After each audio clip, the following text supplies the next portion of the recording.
Alam mo ba ka JM, noong 1941, habang unti-unting nilalamon ng digmaan ng Asya, tahimik na papasok ang Pilipinas sa isa sa pinakamadilim na yugto ng kasaysayan nito. Kulang sa armas, kulang sa barko, kulang sa depensa, ngunit hindi kulang sa tapang.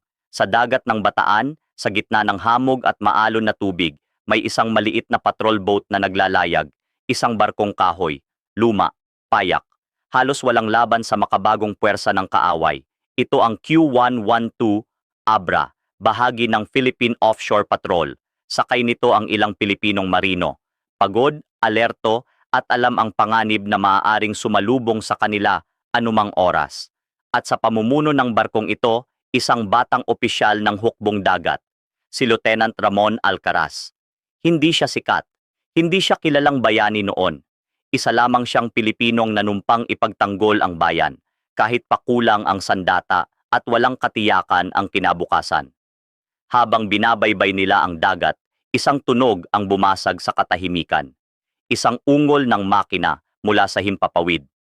Sa itaas ng kanilang ulunan, lumitaw ang tatlong Japanese fighter planes, mababa ang lipad, mabilis, at handang umatake. Sa lupa at sa himpapawid, ang mga eroplanong ito ay kinatatakutan. Sila ang simbolo ng lakas ng imperyo. Sa harap ng isang kahoy na bangka, malinaw ang agwat ng kapangyarihan. Para sa marami, malinaw rin ang sagot, umatras, magtago o maghintay ng kamatayan. Ngunit para kay Ramon Alcaraz, ito ay sandali ng pasya. Habang bumababa ang lipad ng mga eroplano, habang mas lumilinaw ang banta, humawak siya sa 50 caliber machine gun, isang sandatang hindi idinisenyo para pabagsakin ang eroplano, ngunit kayang pumatay kung may tapang ang hahawak. Walang sigaw ng pag-urong, at sa isang iglap, tinamaan ang unang eroplano. Umuusok, nawala ng kontrol, at bumagsak sa dagat ng Pilipinas. Nagulat ang mga sakay ng Abra. Ngunit hindi pa tapos ang laban. Ang ikalawang eroplano ay umiwas, pilit na lumayo, ngunit muling umalingaw-ngaw ang putok mula sa barkong kahoy. Isa pang tama, isa pang apoy sa langit, bumagsak ang ikalawa. Ang ikatlong eroplano ay bumaba pa, mas agresibo, mas galit. Sa kabila ng panganib, hindi umatras si Alcaraz. Dugo man ang kamay, nanginginig man ang paligid, nanatili siyang nakatayo, isang huling putok, at bumagsak ang ikatlo. Tatlong Japanese fighter planes, isang kahoy na bangka, isang Pilipinong opisyal. Matapos ang putukan, bumalik ang katahimikan sa dagat. Walang sigawan, walang selebrasyon.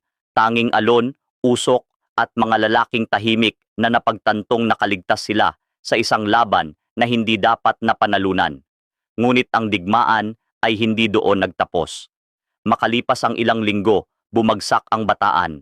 Sumunod ang Corregidor, isa-isang gumuho ang depensa ng bansa. At tulad ng maraming Pilipinong sundalo, si Ramon Alcaraz ay nahuli ng mga Hapones. 2 taon siyang naging bilanggo ng digmaan.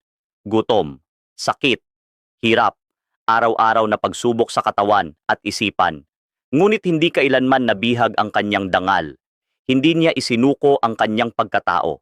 Hindi niya tinalikuran ang bandilang kanyang sinumpaan. Nang matapos ang digmaan at muling tumayo ang Pilipinas mula sa abo, bumalik si Ramon Alcaraz sa serbisyo, mas tahimik, mas matatag, mas buo ang paninindigan.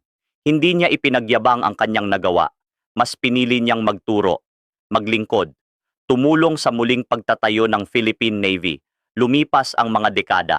Nagbago ang barko, nagbago ang armas, nagbago ang teknolohiya, ngunit ang diwa ng tapang ay nanatili. At sa modernong hukbong dagat ng Pilipinas, may isang barkong patuloy na naglalayag, dala ang pangalan ng isang lalaking minsang humarap sa imposible, BRP Ramon Alcaraz. Hindi lamang ito pangalan ng barko, isa itong paalala. Paalala na minsan, isang kahoy na bangka ang tumindig laban sa imperyo.